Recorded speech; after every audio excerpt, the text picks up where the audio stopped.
Hi, everyone. This is Karen Smiley. Welcome to 6Ps and AI Pods. This post is part of our AI 6P interview series on AI, software, and wetware. Our guests share their experiences with using AI and how they feel about AI using their data and content. I'm delighted to welcome Phil Pallen as my guest today on AI, software, and wetware. Phil, thank you so much for joining me today. Please tell us about yourself, who you are, and what you do. It is such a pleasure to have this conversation with you. I've been looking forward to it. I am Phil Pallen. I'm a brand strategist. I sometimes say I have two jobs. I have my adult job. I have owned a branding agency for 14 years. So I help people and companies position, build, and promote their brands. And my fun job really has actually kind of taken over my focus nowadays, which is working as a content creator. I love teaching people about cool tools, apps, workflows, productivity hacks. I don't really like the word hacks, but if we can add more joy into our day through our work, through discoveries, through spending time doing things that we love in areas we make high impact, then I think people in general are just going to be a whole lot happier. So I love teaching. I get really inspired by self-starters, people that want to do the work themselves to be able to grow their brands. And AI has really shaken up my world in a very exciting way as a strategist and as an educator. Great. That's an excellent overview. So thank you for sharing all that. I'd like to hear about your level of experience with AI and machine learning and analytics and how you've used it professionally or personally, or whether you studied the technology, taken courses, what you've done with it so far. Yes. So my earliest foray into this world was video creation on YouTube, specifically forming partnerships with brands that have hired me to create and review marketing platforms and software. Notably, one of the first ones I did that is AI specific was a brand called Synthesia. It's one of their first YouTube creators that used their fancy new technology at the time to create a custom avatar of myself and have some fun with it in a YouTube video. It's like, this is the real me, and then this is the AI avatar of me. People got a kick out of that. And I've done a handful of videos for them that have done quite well. I believe, although I don't know exactly, but I'm pretty sure it's through some of those videos where I have just attracted a ton of inbound interest really from AI and marketing brands. So, how fun, Karen, that I have this front row seat into trying all of these cool tools and apps. And maybe what's different in my approach is that, yeah, I've got a lot of content creator friends that will create content around the tools that they use and love. For me, I don't assume that I'm the demographic necessarily of the app that approaches me. I recently did a video that was specifically for Amazon and e-commerce brands. That's not really my world, but it doesn't mean that I can't try it, highlight what I love about the tool, and get it in front of the right person who maybe that tool is useful for them. So that has kind of driven this. And obviously, ChatGPT became generally available.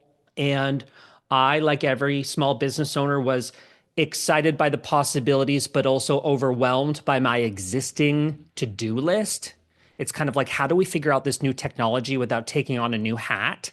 Honey, I already got enough hats that I got to look good in all of them as a small business owner, right? Social media and all these other things have really put some pressure on the average small business owner to get a lot done in the day. So for me, I'm not a chip guy. I'll read the emails, but I don't follow the latest advancements and developments. I didn't study AI. I didn't work for one of the big AI companies, but I have found my interest, maybe my nerd tendencies in specifically AI tools, being able to make recommendations and try these out. I've been at it for 3 years, really.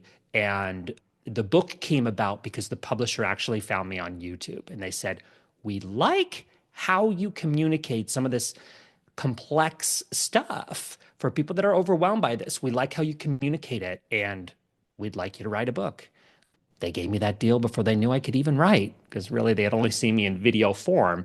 And an exciting challenge, to tackle a project like that when really I'm actually more of a video guy and a stage presentation person. It's been fun and equally challenging. Yeah, that sounds awesome. So what's the title of your book for our audience? It is called AI for Small Business. And I Mhm. describe it as really, it's actually been equal parts workflows, recommendations, things that I've learned independently for myself, my own business, and for my clients' businesses. Working in a branding agency, a project might be initiated because someone needs a website or a brand identity. But really, when I'm in the thick of it with my clients, we're building their business. It's not just the wrapping paper for the gift. It's figuring out what are your goals and how are we going to use branding as a vehicle to get you there. So, by nature of my world, I've worked across so many different industries, businesses of all types and sizes. And so this book was exciting because I was able to draw on real life clients in a variety of industries, paired with the tools that I've been trying and also researching. I even don't like saying that I'm an AI expert. I think I'm an AI strategist. But how can I claim to be an expert in something that I've really only taken an interest, and a fascination in since it's been generally available with tools like ChatGPT? I'm sure I've had interesting access through tools and apps and collaborations, Adobe being my biggest brand partner. But I'm learning this along with everyone else. And later chapters in the book go into things like operations, research, security. I am not an expert in those things. In fact, I want someone who identifies with me on that to be able to open the book and go, oh, yeah, I should try that tool. Like, open the book at any point, just take it. You don't have to read it in order, just read it. And maybe there's a tool or a workflow or a prompt example that can inspire you to implement it for your business. And that's going to be stress alleviating instead of stress inducing.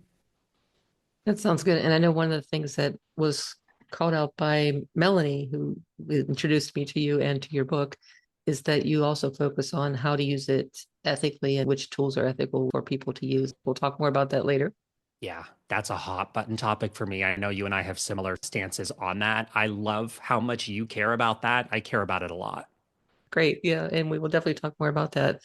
For now, can you share a specific story on how you used one of the tools that includes AI or ML features? You mentioned a few. You mentioned YouTube and ChatGPT and Adobe.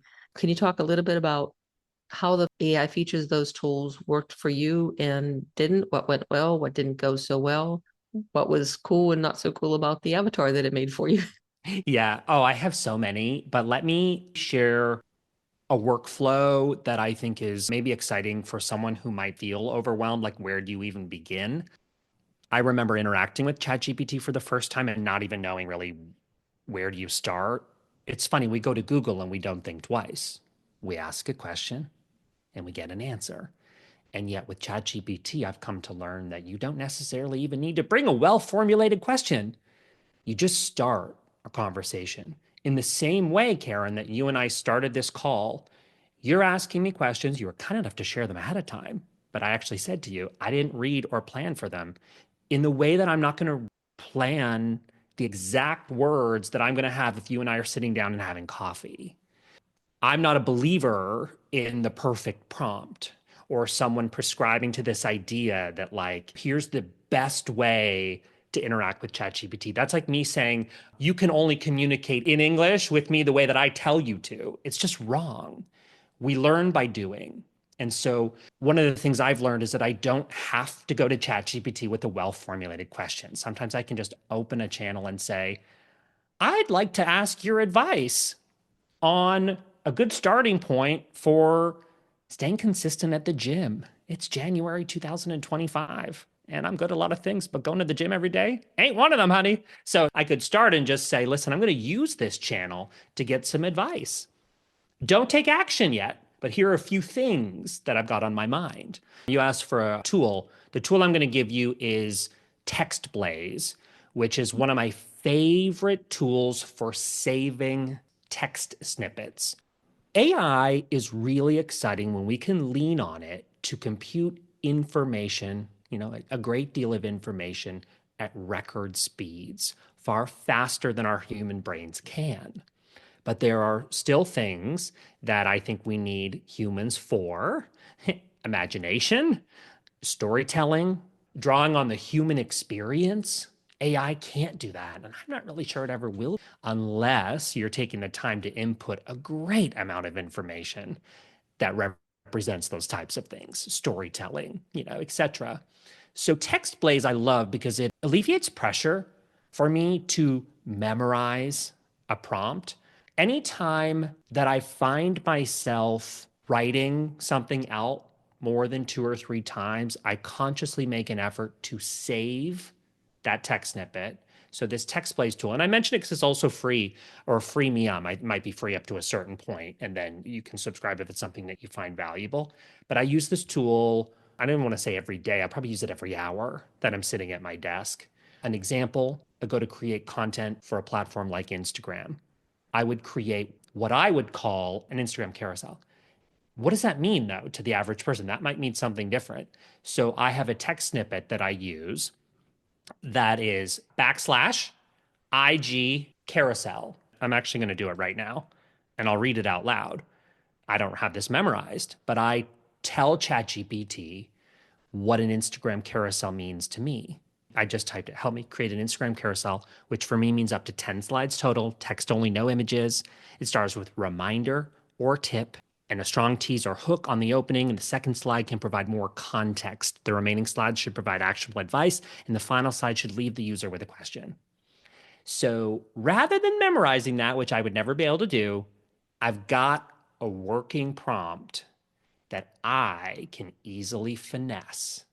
I can turn that to 15 or 20 slides now on Instagram. They increase the limit. Like, that's an example where my human brain gets to workshop and finesse and tweak instead of memorize. Oh gosh, there are so many tools that I could give you. Any of these tools that we can use to help transcribe calls. I enjoy client calls now because I used to have to scramble to write notes, and now I can just interact with my client, either get what I need to say to them or listen to what they say. And now being able to use AI to compute that, it's just been so powerful in my business. So in the example where you were using this text snippet to prompt for creating an Instagram carousel, when you've used that prompt or something like it, what kind of output do you get from the tool, and how do you have to iterate on it to get it to what you want it to be? Yeah, that's a really good question. I find myself going back and adding little snippets to that prompt that I shared in the event that I evaluate that it takes me too long to arrive at what I need. But generally, because this is an iterative process, I arrive there very quickly. So let me give an example of how I plan to use that this afternoon. I've recorded 3 podcasts today. I could record my audio locally. So I obviously wouldn't be able to record your answers, but I could record my own answers. I could upload that to Descript, which is my favorite tool for transcription. And I could download that transcription and I could go into ChatGPT. And if I'm uploading, you're going to appreciate this, Karen. I know you are. If I'm uploading anything that has sensitive information, I will toggle the temporary chat feature on. I pay for ChatGPT and it's well worth it. I could also use Adobe Acrobat AI Assistant, which is my preferred AI tool, particularly in instances when I need privacy. So Adobe tools are not going to train on the data. Specifically, I'm talking about Acrobat. And so I can interact with that document up to 600 pages and have the same kind of conversation that I could have in ChatGPT. So those are 2 examples. I find generative AI is amazing at computing, condensing, summarizing, identifying things. Not so great at copywriting unless you give a lot of input. But this is an example where I could say, I'm just going to communicate with chat like I would to you, Karen. I would say, I had this really enlightening conversation earlier in this podcast interview. I've recorded my side of the interview answers, transcript attached. It's always good with numbers. Help me identify 5 opportunities for post ideas that I could expand on. And just like a conversation, I'm just going to go bit by bit. It's always good to give it a number instead of saying, expand this for me. Say, like, expand this into 4 to 6 sentences, or 2 paragraphs. Like, find it does really well with numbers, specific parameters. It's going to give me 5 ideas there, and I'm just going to give myself the gift of choice and find 1 or 2 that I think are inspiring for me in that moment. And then I would define that Instagram carousel. I'm not doing it right now, but I can pretty much guarantee with that quick workflow that it's going to get me what I need in about 10 minutes. Awesome. Yeah, that sounds like a good example of how Is you that helpful? make I it. love examples. I'm like a nerd for Yes, examples. I always try to I talk specifics. I do. I love examples and I love specific stories where people can, oh, this is what I tried and this is where it did something stupid and this is where I made a change. So yeah, stories are great. Me, that's like one of my favorite things I've heard all day because I resonate so deeply with that. I have examples because by nature of what I spend my time in a week doing, but I am not an expert at this. Maybe Sam Altman is, but like we're all just doing our best to figure this out. And I learn just as much from someone else that has been on their own AI journey. And that is what I love about this. I love how much we're all learning and sharing. And I'm not a believer in gatekeeping by any means. I think it's really quite an exciting time where we can all share. Here's what I've learned. Here's what I've experienced. Here's what's worked. And here's what hasn't. That's the energy I want this year. Sounds great. Yes. So you've given some good examples of when you've used different AI-based tools. Are there any cases where you have avoided using AI-based tools? And if so, can you give an example of when and why you chose not to use AI for that? I hinted at this a second ago. I would say that I've hesitated to use it for copywriting, caveat, unless I have a good structure or workflow to collect strong input. So here's an example. I won't write a landing page for a website for my client until I actually get on the phone with them for half an hour. And it's not so much about what I say on that call. I'm extracting the input, the perspective to be able to get a solid output. So I won't use it for copywriting unless I've got a lot of input to guide it in a way that makes it still sound human. Unless you provide a generative AI tool with specific parameters like don't say unlock, don't say game changing, don't say unleash your creativity. I apologize to the people that had these terms in their vocabulary before ChatGPT came out, but now we hear them when we go, yuck. That person is, quote, lazy, even though I don't think using generative AI is necessarily lazy. Yes, it's exciting about the ways in which it can save us time, but there are still certain things that we shouldn't be cutting corners on. I'll tell you a quick story. I had a client that updated her bio using ChatGPT, and I went through it, redlining it like a teacher, and said, you can't say this word, even if it's in your own vocabulary. We got to avoid this because people will read it and go, that sounds like ChatGPT. I'm pretty sure groundbreaking was one of them. And I said to my client, I said, I want you to do me a favor. Read this bio out. And I have a link. I use a tool called SpeakPipe, which is not Hmm. really AI in any particular way, but it allows you to create a URL where someone can go and leave you like a voice note. Basically, I've used it for podcasting, and the limit is, I think, up to 5 minutes, or you can purchase it and it's up to 15. But it allows my clients to send me an audio note. I find that if it's like through iMessage or something like that, then it might disappear by accident. But this way, I get an email. I can set up a workflow if it needs to go to one of my team members. But I said to my client, read your bio out loud, but I'm giving you permission to go on a tangent. Expand on the sentence you read it to me and tell me why it's important to you. Tell me through your experiences why what you do is different than someone else who has the same job title as you. And this exercise, this is from a few weeks ago, this exercise enabled me through the use of generative AI to do some incredible copywriting. And I'd love to take credit for it, but the incredible part was what my client added through her content, what you say, and personality, the unique way that you and only you deliver that information. That's a really good example of like technology continues to evolve, but my work in branding, I mean, that's this what I've been doing for 14 years, independent of AI. And so we lean on the technology, but in some cases, we got to keep this ship balanced. So we've got technology here, but there's always going to be this craving for human. We see this revert back to analog. I've got my little notebook here with a pen. Can you imagine? That's like prehistoric. Humans, I think that we like this balance. And I think even as we have more technology in our day to day, we are going to crave this human interaction. That is never going to go away. If anything, we're going to crave it more. Yeah, it makes total sense. And I've been hearing that from other people as well, that they are looking for ways to not lose our humanness in the brave new world of AI. See, I've got a little notebook too. I don't know if you can see that. I can see it. I'm Yeah, I love it. because typing during an interview makes a lot of noise. Yes, So I'm trying to take notes on things I want to ask for follow-ups, but I'm doing it on paper. that's great. Yeah.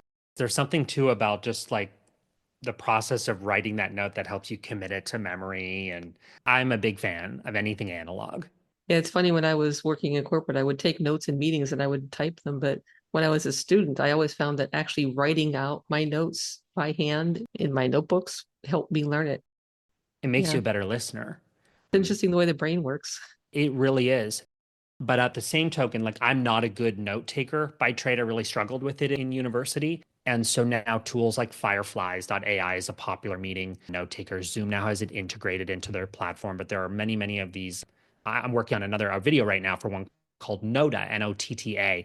They're all really great AI tools that will not only transcribe the interaction, but also give you takeaways, follow-ups, etc. And that's like alleviated so much pressure on me as a bad note taker to be able to be fully present with you today and not stress about those things.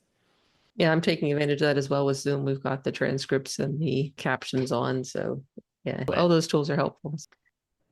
That's a good perspective on when you don't use AI-based tools and how you are careful with using them for copywriting and keeping that human connection and human input. I'd like to hear a bit about your thoughts about how companies are getting the data and content that they use for training their AI and ML systems. One concern that we're hearing is that companies are scraping data that we've put into online systems or that we've published online, and they're not always transparent about how they intend to use our data when we sign up for their services or Mm-hmm. on their websites. So I'd like to hear how you feel about the companies that are using this data and what your thoughts are about ethical AI tool companies, what they need to do to be ethical, and whether they should be getting consent and compensating the people whose data they're using for their training, or what path do you see for them to be ethical? Yeah, it's a big question. And I have a lot of thoughts on this. I try to focus on the variables that I can control. And so some of those variables would be what tools I choose to use and pay for as part of my workflow. As much as I love ChatGPT, I'm not comfortable uploading every piece of information about my business into a chat. You know, sure, there are features like turning on the temporary chat, etc. But OpenAI, among many of these early to the finish line in these races of releasing features and technology generally available to the masses, it's my belief that a lot of them have budgets for lawsuits. That's just the nature of being first, is that you sometimes break the rules. There are rules that I care a lot about. Personal bias by nature of my work. I have made a living through creativity. I find it highly concerning that companies for AI image generation have scraped millions of images off the internet without permission, created by people that are artists and creatives and graphic designers that make a living doing this. And now images are being generated, sourcing images that were basically taken illegally. That is of huge concern to me. And so I'm very selective about the tools I use and the tools I pay for. I am biased because I work with Adobe, but I'm incredibly proud of the stance, the effort, the time, and the methodical approach that a company as big as Adobe has taken, even though they are a leader in technology. How do you compete with the likes of other companies, as I said to you, that know they're going to get sued, but they care more about being first? And Adobe has somehow masterfully navigated being a world leader in technology, but also prioritizing the needs and the wants and the desires of one of their most important communities, which are creatives, people that use products like Photoshop and Illustrator to make a living. Those products are synonymous with anyone who is a creative around the world. And so I'm really proud that they've launched technology like Adobe Firefly, which is its generative AI engine integrated into a lot of its products, namely text to image or generate image is the feature you'll find in tools like Adobe Express. I love that I can interact with this feature, create an image that is safe for commercial use. Sometimes we forget about that. That's not sexy to talk about, but it's certainly important when a company wants to go create an image that then is a thumbnail on a blog post. My focus is small business. But as you mentioned, when we get to the like enterprise level or that, those bigger corporations that have huge amounts of money and time going into training a custom model to serve customers, to serve employees, etc., like the stakes are high. And so you need to know that you're able to create with safety. That's one example. Adobe Firefly is image generation that's been trained only on what is legally permitted. They own, obviously, Adobe stock, as well as it's been trained on images in the public domain. That's all legal. Another one is Adobe Acrobat AI Assistant. I gave as an example earlier. I can't upload the manuscript of my book to ChatGPT because I don't own it. The publisher owns it. So, as handy as that would be to interact with the book that I wrote, I don't have permission to do it. And yet I can open PDF of the book and interact and have a conversation with the book securely in a tool like AI Assistant. So I've had the privilege of working alongside and helping promote and teach these tools to people. While Adobe maybe isn't first to market with a lot of these tools, I would say they're very early to market without compromising safety and security. And I'm very, very passionate about that, in part because it's been a huge part of how I've made a living and how I've set my clients up for success in their respective industries. I remember last year, I think it was right at the end of February or very early March, there was a big announcement about Adobe and what they were doing with this. And I was pretty impressed at the time. I've heard a few things since then that have been a little concerning, and I don't know if these have gotten much attention. I pay attention because it's my area. There was one news announcement that said that a small percentage, maybe 5 to 10% of the training base, did come from Mid-Journey, which was not trained on a full set of ethically sourced material. And so there's a sense that it may have poisoned the enterprise safety of images generated with Firefly because of that. The other thing that I had heard was I interviewed a technical artist last year, Chris Holland, and one thing that he said is that he'd had his content in Adobe for years, and it was used in the training without his consent. Some artists have said that Adobe didn't really do right by them in that regard. And I think those stories didn't get a lot of play, not nearly as much as the big announcement last February. Adobe has certainly done better in a lot of regards than some companies, but they still are not perfect. Oh, yeah. I don't think anyone's perfect. I remember seeing a handful of those headlines. And what I appreciate too is that some of these instances or loopholes that are being discovered in the process, they're generating really important conversation. So I don't work for Adobe, so I wouldn't be in a position to give an official response on what went wrong. I can say that it's led to some really important clarifications, Karen, like in the terms of use. There was a few months ago some confusion around opting in and certain language in that they actually adjusted Mhm. based on people's response. When you are that big, there's going to be a target on you. But I would say not just target, like these are igniting important conversations. I Mhm. appreciate that even if mistakes have been made, it is highly important and prioritized to do right. And I Mhm. think going back to what I said earlier, it's not about being perfect. It's about us navigating this world with transparency and humility. And even a company that big, I think they're doing that well. It was very good to see that they did change their position about the opt-in and some of the language in the terms. That one was really confusing to synthesize that. Basically, the way that it was written, it sounded like to some people you had to like opt out or the model would be trained on your content. But actually, it was wording that was improved that required a certain level of opt in for the features built into the tools to actually function. And it wasn't about training the model on intellectual property. So I think, yeah, it's requiring humility, it's requiring conversation, transparency, and action around some of these things. And the other thing I would say is like there's a lot of anger. justifiably, it's a lot of rapid change. There are people without jobs, or there are people that have been impacted positively and negatively by this. And there's just a lot of anger being hurled around. And so it's understandable that emotions are high, but at the same time, I'm really an optimist at heart, sometimes to a fault. And I think there are a lot of things that are very exciting about this new age. For people like me and for people like you that are small business owners, it's really quite exciting. The change is always inherently disruptive. And I think there are a lot of good intentions and a lot of people who are interested in adapting, but they want to do it in a way that makes sense for them and makes sense for the rest of the world. And so it's always good to see some companies who are at least trying to do the right thing. And as you said, responding when problems are flagged to their attention. Yes. Still a ways to go. Yes. You've mentioned a lot of AI-based tools that you have used.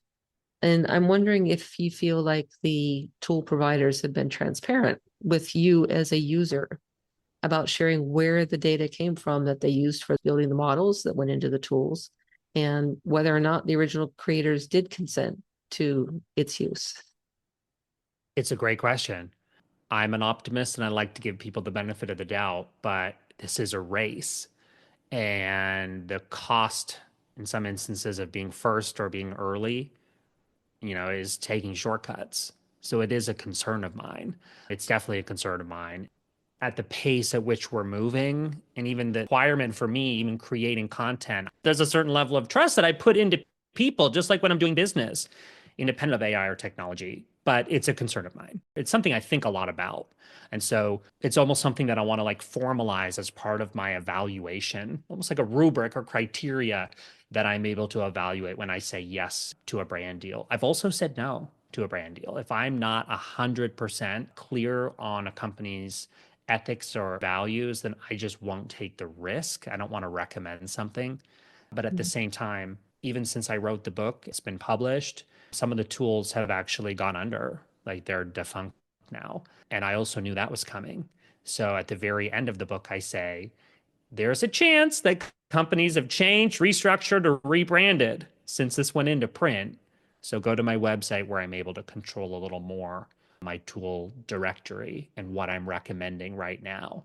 I knew that would happen. And people were like, how did you write a book about AI in the traditional publishing route? And my answer is, I did the best I could. I just made my best effort to do the best job I could, focusing on what is most evergreen, which is not the latest advancements in chip development. It's tools and workflows and examples. As consumers or as members of the public, our personal data has almost certainly been used by different AI-based tools or systems. I'm wondering if you know of any specific cases that you can share, and obviously without disclosing any sensitive personal information. One that concerns me, someone who works in branding and works with creatives, big media companies that are scraping websites like Behance, which is a website now owned by Adobe, but it's the one that I used to start my own branding agency and even hire my graphic designer in the first year of forming my company. But there are instances where images have been downloaded at scale from tools like that, because obviously there's high quality visuals that would be perfect for training a model, but that's been done without permission, and it's highly concerning. If we had to make a prediction, there's going to be even more instances of this year and moving forward. One of my huge concerns is privacy. I mean, deep fakes is very scary to me. They're getting very advanced as we see advancement this year with AI video. Deep fakes and privacy, so willingly giving personal information and then having that end up in a place that you don't want it is a concern to me at all levels, not just enterprise, also, small business. Yeah, that's one thing with the terms and conditions that you mentioned earlier with regard to Adobe. They're not always written in such a way that people can actually understand what they are and aren't opting into, or they're not written Correct. for people to understand. They're 10, 20 pages, and over 90% of people don't read them. And honestly, if they can't be understood, then I can't really fault them for not reading them. I So, know if you have to be a lawyer to be able to understand the terminology, not just understand the terminology, but understand like the legality around how something is being stated, it's tough. It's tough. I think we're all doing our best, but it's a new frontier and it is kind of scary what we're opting into without our knowledge. so in cases where you've looked at a tool, and I don't know if this comes up in your evaluation. I don't know if you ever have looked at terms and conditions and what they're saying about how they would or would not protect your intellectual property, what you're building with the tool. Do you have any concerns in that area that you've noticed, or have you seen anyone who's doing it well? Yeah, that's a good question. I haven't gone super deep with training my own model that would include sensitive information. I'm naive in some respect to this battle between how do you keep up with technology, but how do you also stay compliant and respect privacy? I've had so many people say to me, Phil, I love all the tools and apps that you share, but my company won't let us use or access anything like that. There are companies that won't even let employees access ChatGPT on a company computer. By nature of my work, I haven't had to deal with a ton of that. A few clients in healthcare, but even then, it's like website creation, social media strategy. This stuff is generally public facing. So I haven't, yeah, that's not as much of my world, but it's something that I empathize with clients or people that are dealing with that because it's really tricky. Yeah, I interviewed someone who works with advising healthcare startups.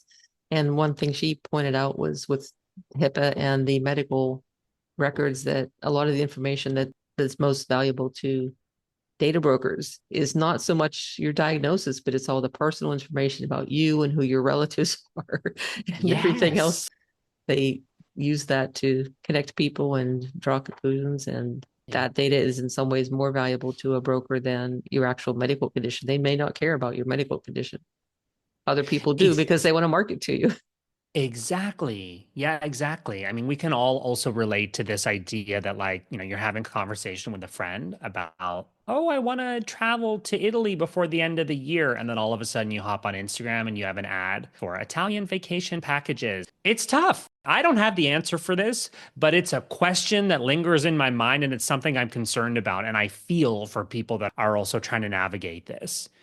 It's scary. I think we're going to see a rise in no technology environments, like people going on retreats or people like disconnecting from technology. And I think that's also wonderful. I worked really hard last year on a variety of projects, and I essentially took November and much of December off. I mean, I'm a small business owner, so I don't actually fully shut off anytime. That sounds more stressful to me. But I was very conscious about just really taking time to like reset and come into the new year fresh. But I think we're going to see that. It is this kind of balance, right? It's like leaning in technology and staying up to date and getting through our to-do list, but then also intentionally disconnecting. And I think it's great. Yeah, you mentioned about the ads related to things that you said when you weren't online. I don't know if you heard the news that was just broken on January 2nd about Apple settling that lawsuit with regard to how they were using Siri to capture conversations, even when people had Siri turned off, and then selling that data to advertisers.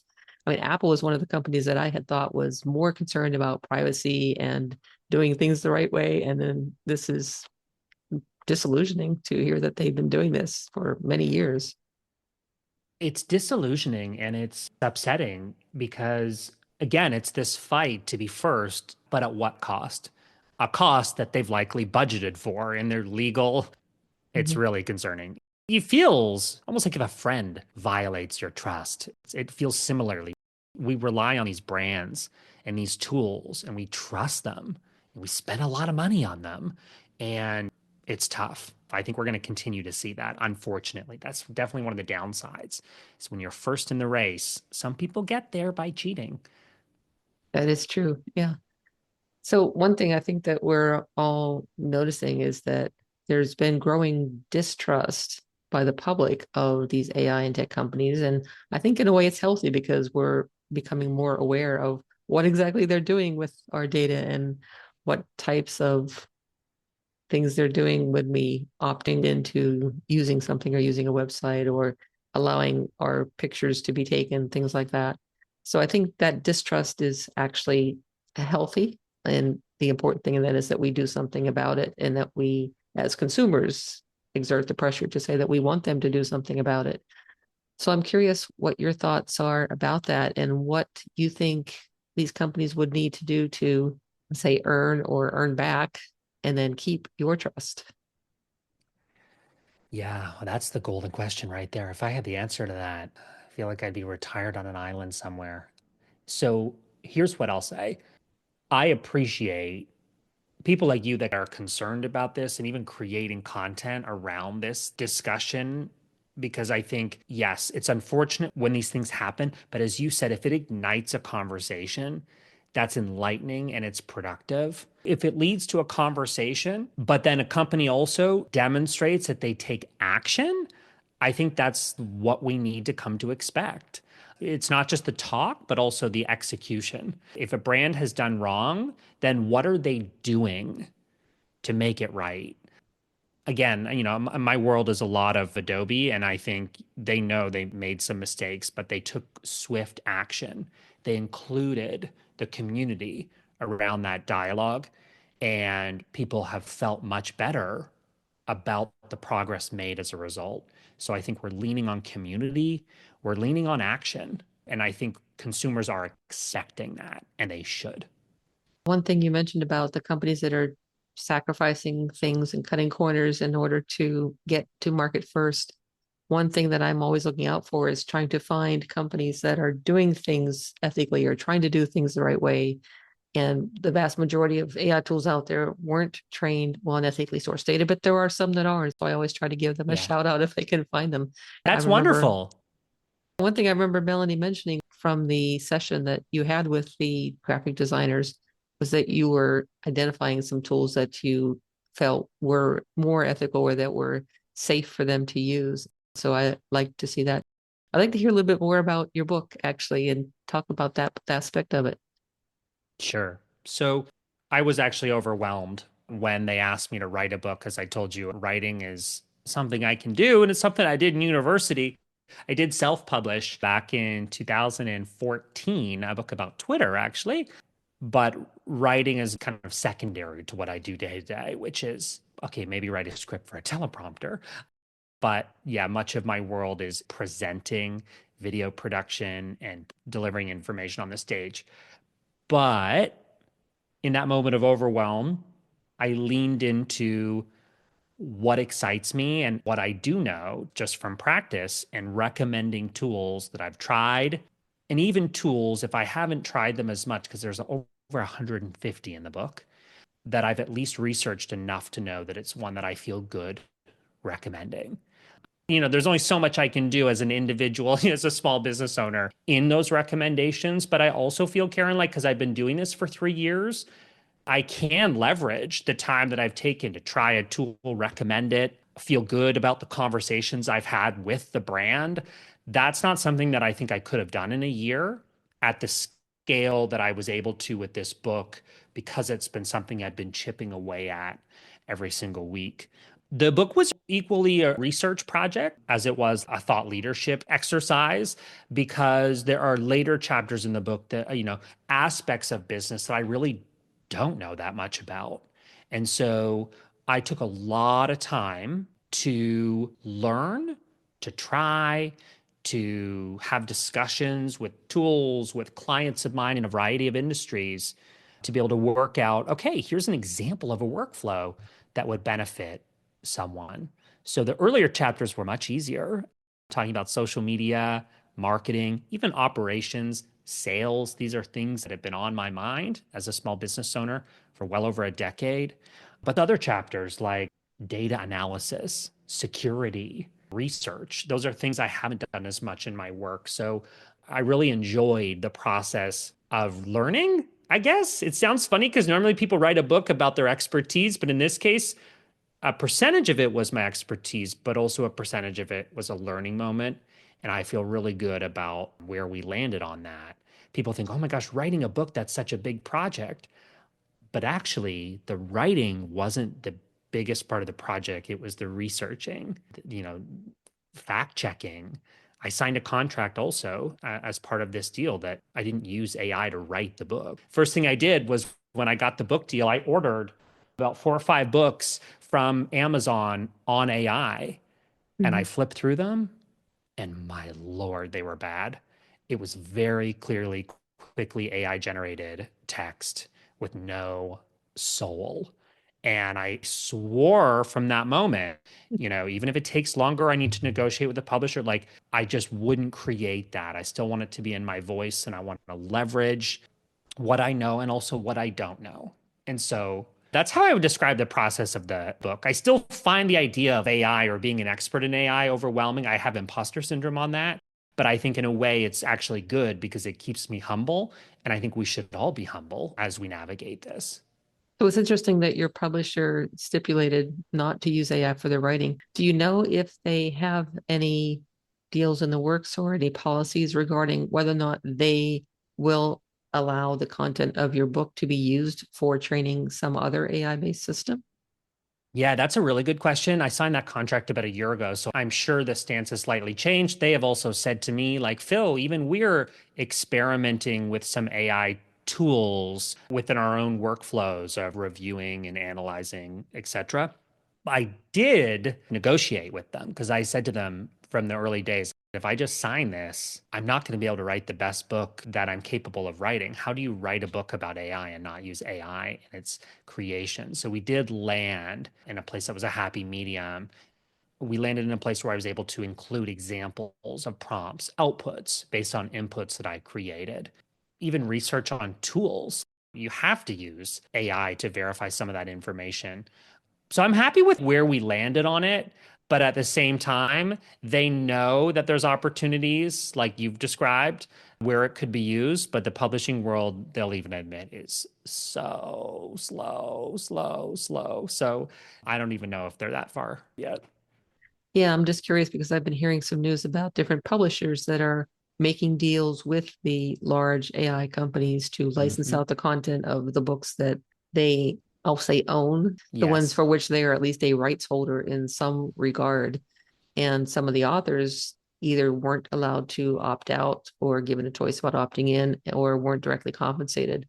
One Hmm. author, Janet Salmon, she's written a lot of great books, and I think 3 of her books at least were used by her publisher and made available the whole content for training an AI-based system without her permission. She had evidence that someone used a Google AI tool and it came back with a huge snippet out of her book with no credit whatsoever.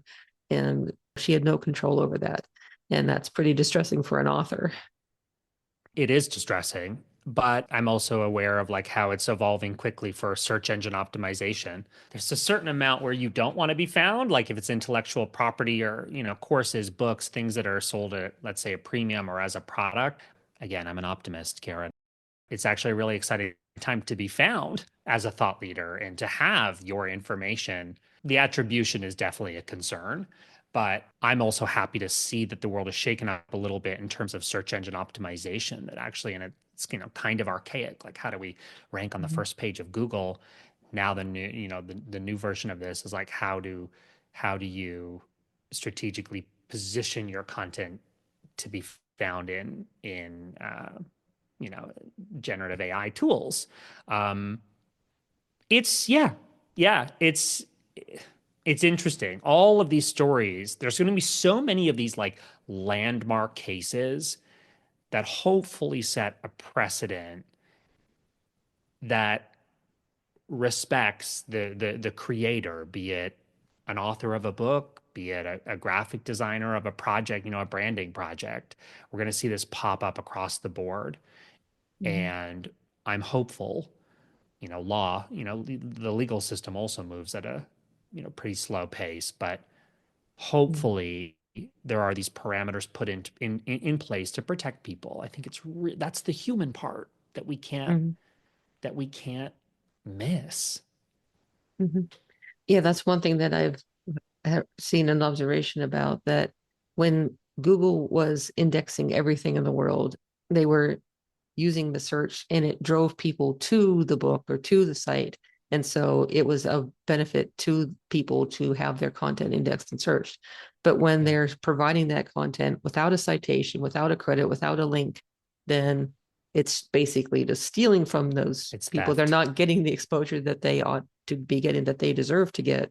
And that's where we need better solutions for that, to make sure that people get. There's one group that calls it the three C's. It's the Cultural Intellectual Property Rights Initiative, CIPRI, and they say call it the three C's of creative rights: the Mm-hmm. consent, credit, and compensation. And Mm-hmm. that all creatives are entitled to those, and we need to have, one is regulations, but the other is just the mechanisms for supporting this in when we use content for training an AI-based system, that we ensure that we can and do give the creatives who provided that content the right to consent or not, give them credit, and compensate them appropriately. And that is, it's technically hard, but AI is already hard. So being able to Yeah. do that as well is certainly feasible. I mean, another good example is the Content Authenticity Initiative, which was started by Adobe, but really has also become a force in the world of attribution and content credentialing.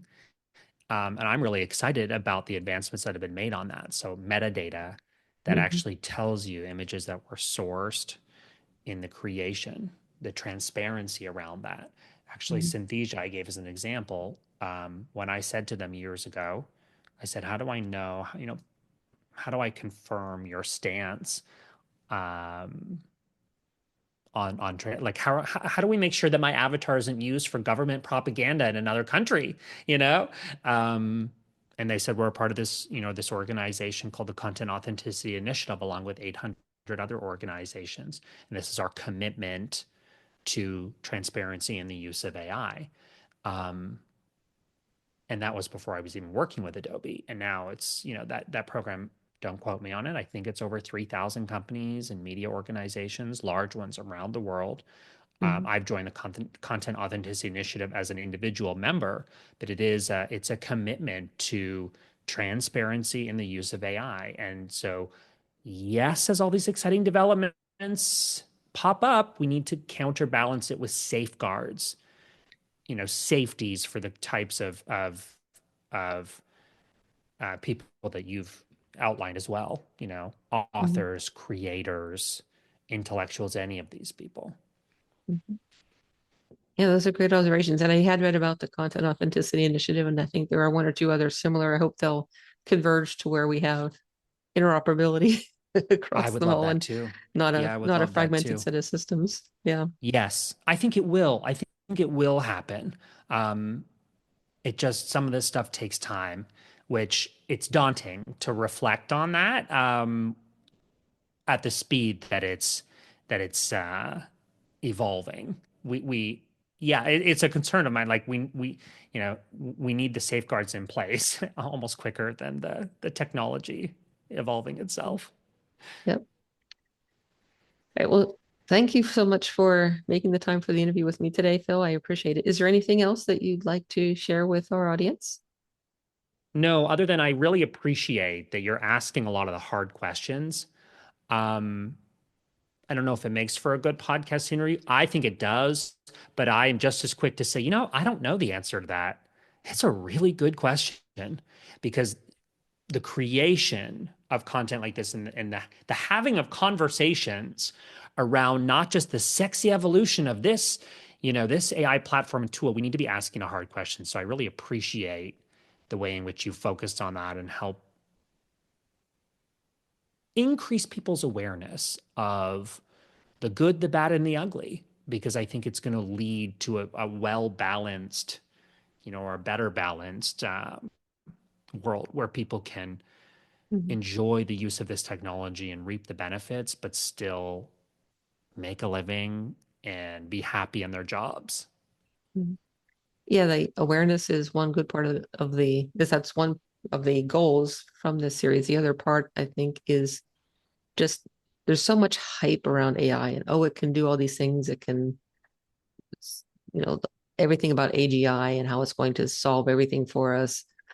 I think the reality is a lot more interesting and complex than that in terms of how Mm-hmm. people are using it and have been using it in some cases for years, using machine learning, using algorithms, using recommender systems and optimizations and everything else that falls under the AI umbrella. And I think it's important for people to say, okay, well, all that hype, that's not real, but this other stuff is real. This is what Mm-hmm. real people are doing with it, and how they're using it in different countries around the world may be different than how we're using it here in the US, and how people in different industries are using it. So I think there's not as much visibility into that.